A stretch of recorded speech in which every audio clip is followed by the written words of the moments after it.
Funding for the Hinckley Report is made possible in part by the Cleone Peterson Eccles Endowment Fund.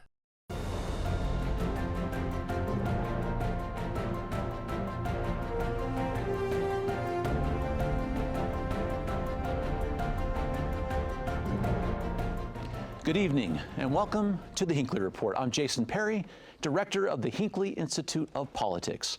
Covering the week, we have Heidi Hatch, anchor with KUTV2 News, Max Roth, anchor with Fox 13 News, and Robert Gehrke, columnist with the Salt Lake Tribune. So glad you're here with us this evening. Tonight's a very interesting show because we're going to talk about some big issues where we're going to understand them, and then we're going to see how they're going to impact the state of Utah, because they certainly will. And I want to talk with some of the things that happened with the legislative session first. Heidi, what's interesting here is the governor has a very short amount of time to sign bills, veto bills, or let them go into effect without his signature. Of the record-setting number of bills this year, 575, he has now signed 278 of them. Here's the question people are asking right now. Are there any bills left on his veto list? It seems to me that most of the bills that he was against or would veto didn't make it through the legislative session anyways. And so at this point, it looks like he's going to be signing all those bills. But sometimes you get a surprise in the end as they go through and maybe look and see if there's something that doesn't quite line up with what they thought when they're reading the bills. So right now, it doesn't look like it. Yeah, and I get the sense that as he's talked about this, that his reasoning that he's presenting to the public for not vetoing is that there were some in their original form that he would have vetoed. Notably, he talked about a bill that said that teachers in public schools could not teach that people from one ethnicity or race were superior to another. He said he had some initial qualms about that, but it was amended, and so he's not going to veto it. And so that suggests to me that he wants to say, well, I was ready to veto, I was ready to be tough, but I didn't have to be. I think he said initially there were almost 30 or 36 bills, 35 bills that were on his hit list. They were the bills that he was worried about that he would have vetoed if they'd passed in their original form. But you know, you've been through the system. You know how it works. They get watered down. Some of them die along the way, or just don't mean anything by the end of it.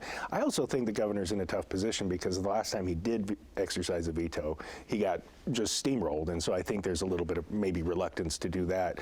If he's going to use that veto again, it's got to be something he knows is going to stand up, and he's got to feel pretty strongly about. Yeah, he mentioned that he felt like he got involved early on and stayed involved, and that's why he doesn't have any vetoes.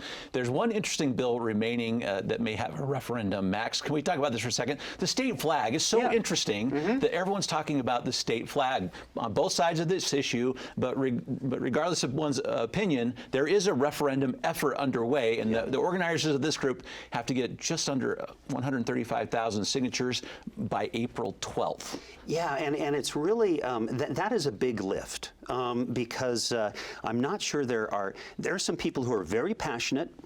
They love the current state flag. They think there's dignity to it and the seal, and it has history.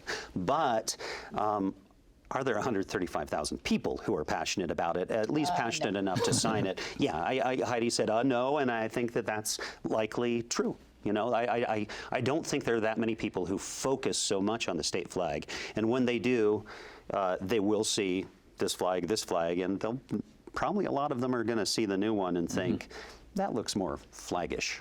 I think there's no way they're going to get the signatures they need. But I also, when we had the last referendum, when they passed the big tax bill, and groups went out and gathered signatures, that was still also very much a grassroots effort, and they managed to get the signatures, and the legislature knew they were beat and folded their cards, basically repealed the bill. I don't think that's going to happen this time because, like Heidi says, I just don't think there's the same sort of passion, the visceral anger about this, and it's hard. It's hard to organize that. You got to get it in 26 of 29 counties, so you've got to get people all over the state out there doing this. It's really hard to do. And usually expensive, too. And there's not money involved in the flag. It's not the food tax. It's not something that's going to make people say, I'm going to get out and use my spare time to go get signatures.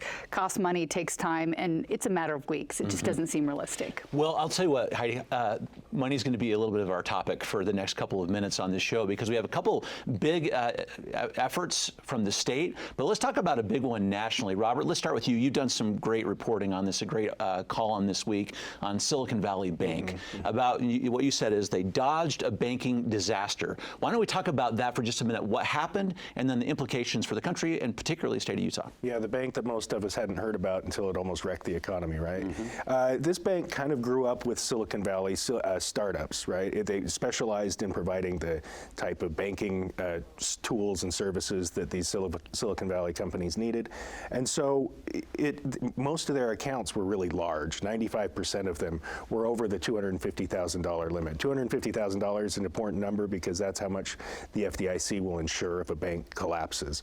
And so when they had invested most of this money into treasury bonds, which are sort of longer-term investments, and when they couldn't sell those bonds off to cover the withdrawals that they suddenly started having, it created a run on the bank, and word spread like wildfire via Twitter and other social media that the bank was in trouble, and everybody went and took out, I believe it was $40 billion disappeared from this bank in a matter of hours, and so the FDIC had to step in and shut it down. Well, the problem that's created for Utah companies in particular is that there are several hundred Utah startups that had thousands of employees that were relying on getting that money out so they could make payroll. And so they found themselves in a real predicament.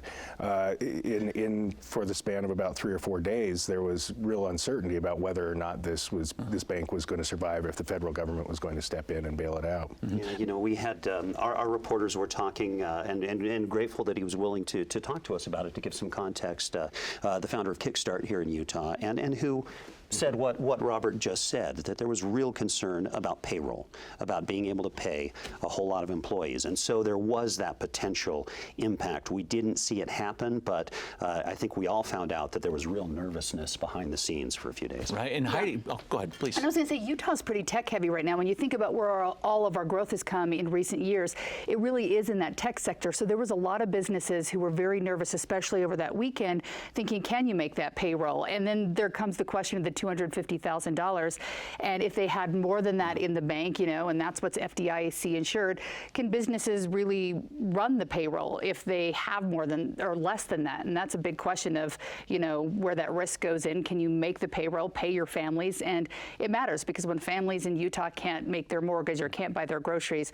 there's a big domino effect to the rest of us here in the state as well. Yeah, talk about the impact in Utah and who was part of this too, because we have our own we have our Silicon Slopes. We have a very strong high-tech industry here, and many of these, particularly the startups, had their connection to this bank. Yes, and it was interesting that the Silicon Slopes really came together, and I think that's a strength here in Utah, where they were able to come together. They had a meeting, they had thought leaders, they had all of these businesses, they had our senators, even some of the banking members of the community get together, talk about where they were, what needed to happen next, and I think that support was certainly helpful of some of those businesses that maybe you aren't going to see in other states. It's interesting that some of the corporations that we now think of as pillars of the economy, you get a reality check when something like this happens. You think, we hear for the first couple decades of its existence, Amazon didn't make a dime, and yet it employed a whole lot of people. What does that mean? Well, it means that that it's finance that's getting them through, and that the payroll of all those people depends on them being able to have liquid money available from financiers, and that still is the case with so much tech right now, especially when we talk startups. Yeah,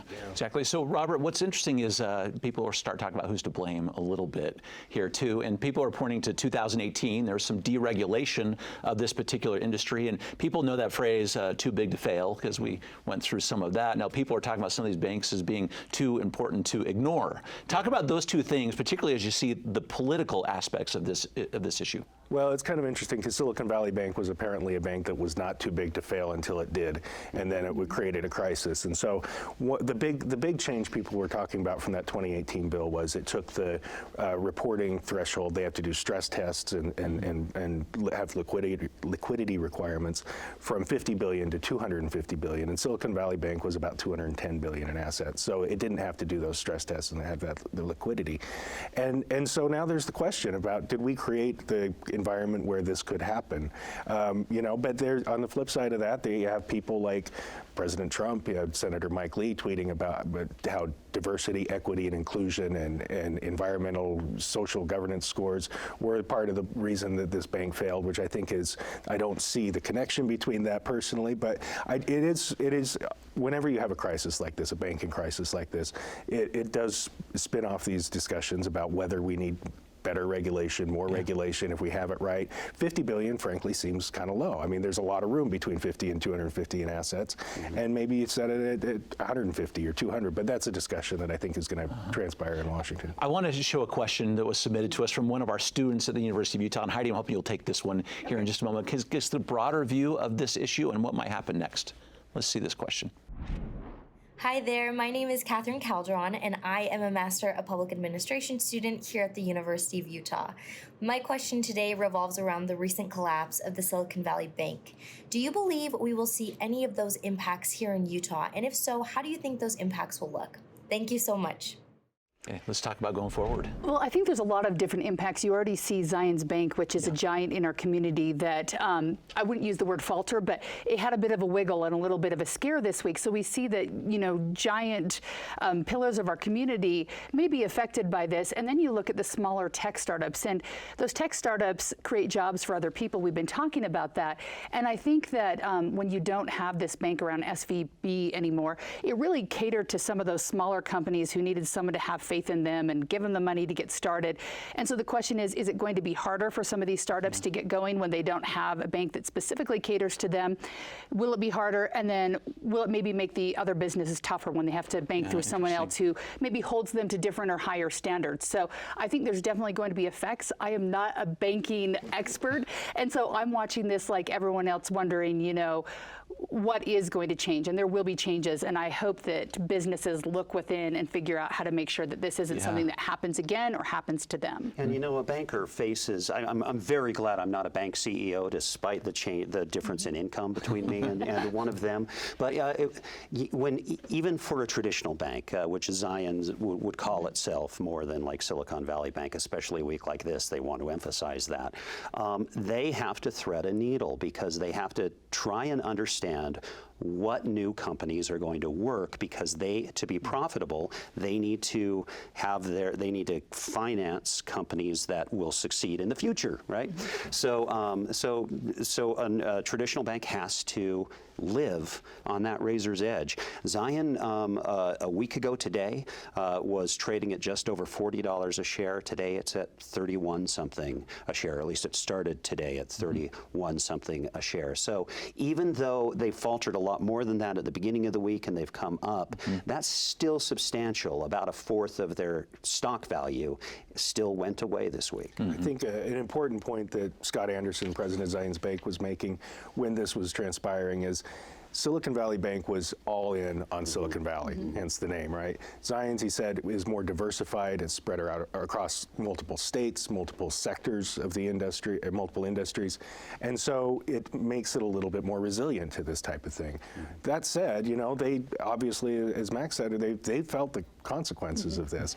Now, it seems to be stabilizing, but, you know, going forward, you have about 1 in 7 jobs in the state of Utah are related to the tech sector, not directly necessarily, but they are tech related. And so, yeah, it did have the potential for some real fallout. And I think going forward, these companies, these banks especially, have to look at diversifying. Companies probably need to look at having banking with different entities so they don't have all their eggs in one basket. And I think it also kind of signals maybe some weakness in the tech sector. I mean, we've been waiting for a correction, for a little bit of bubble to burst. And you know, we've seen layoffs, but not massive layoffs. And maybe, you know, maybe there's some weakness in that sector. Let's talk about where people are putting their money, because you brought up a moment ago, Robert, this issue that was connected to Mike Lee was talking about it. It's this acronym ESG. I think we should take a minute on this because it's going to be an election theme, I believe, and certainly is happening with the Republican Party in particular. ESG stands for Environmental, Social, and Governance Investing. This is talking about how do we make decisions about where we put our money. Heidi, let's start with you for just a moment on this one too, because it has this idea, our legislature thought, well, the rule should be you put your money where it has the highest maximum potential return. This is not what this is about, though. This is about other considerations. That's right. The considerations, I think a lot of people like to use the word woke. I'm sick of the word woke, but it was looking at investing in companies that maybe were green or did things that were to save the environment or headed in that direction. But I think the question comes after the bank failures. Do you want to be putting your money or those funds into companies that have specific ideologies, or do you want to diversify and make sure that it's, where the money is going to be best spent or best earning? And so I think it brings up questions of, what way is the best way forward in the future? And I think in the last few years, maybe in the last decade, there really was a push to go towards some of those companies that were, maybe trying to rock the boat or change the world. And maybe that's not where all the money should go. Interesting. Go ahead, Max. Yeah, I think that it's interesting because it's one of those issues that is going to be answered differently depending on how you phrase it. Mm-hmm. So do you believe the government should decide how they're going to invest your tax dollars just by what a company thinks socially or environmentally? A lot of people would say, no, I don't think that's a good idea. But if you say, do you think the government should invest in a company that has big ties to Chinese Communist Party? Or do you think the government should invest money in a company that mines diamonds and they don't guarantee that children aren't a part of it in Africa? Or back in apartheid era, was it okay that people divested from South Africa? You ask people that way, the answer is likely to be different. So it's not. It's just not a black and white issue. It seems like, and it's very easy to draw that line. Mm-hmm. This legislative session, Robert, was interesting. There were 35 different pieces of legislation that were requested dealing with ESG. Just shows you where this issue might be. 4 of them made it into bills that were introduced. And I first want to read this quote from the governor. Governor Cox sent a statement to the President of the United States about this. I want to read this quote and have you talk about where this might be going in Utah, particularly with the legislation that was passed. This is the statement that was in the letter from Governor Cox to the President. He said, "We as freedom-loving states can work together and leverage our state pension funds to force change in how major asset managers invest the money of hardworking Americans, ensuring corporations are focused on maximizing shareholder value rather than the proliferation of woke ideology." That's how this is being framed. Yeah, I agree with what Heidi and Max said. Woke ideology, I don't even know if anybody can define what woke ideology is anymore. The part I have a problem with the governor's statement, frankly, is governments can invest their money how they want. And as Max noted, during the 80s, there was the big divestment from South Africa that helped bring down apartheid. It can be a force for social good, right? Governments can pull money out of these woke funds, whatever, that they think are using these ESG principles.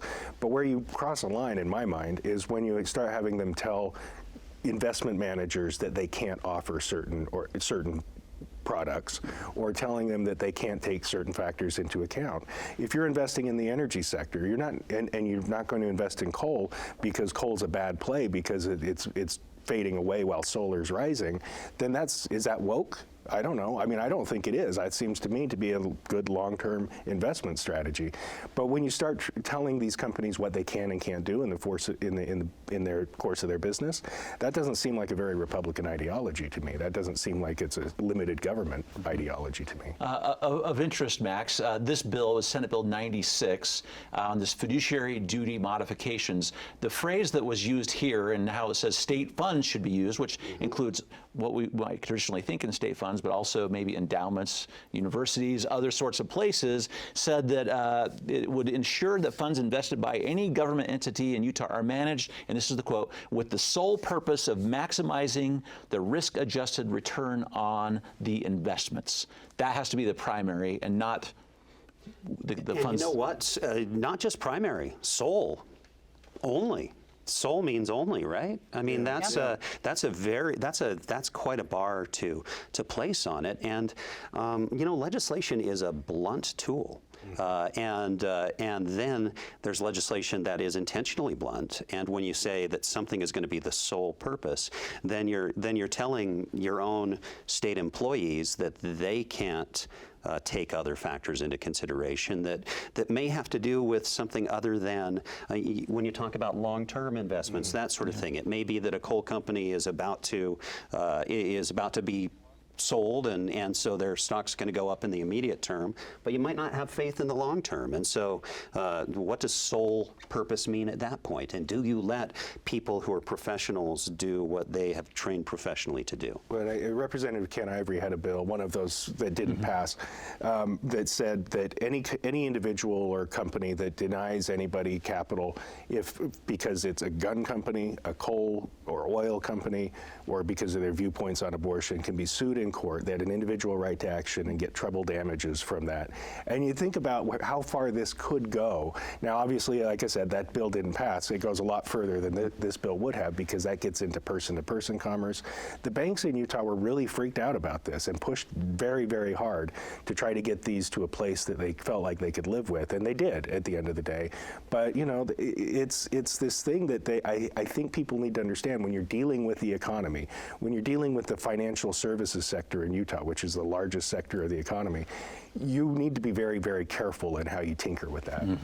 Of note, our treasurer, Marlo Oakes, Heidi, has made comments about this over the past couple of years. In fact, last year pulled $100 million of state funds out of BlackRock, which had some ESG approaches to investing. And he had some interesting comments just this week with the Republican Party convention about this issue. I can't even remember the exact words, but it was something about Satan's, what was it? His quote, plan. yes, Satan's plan.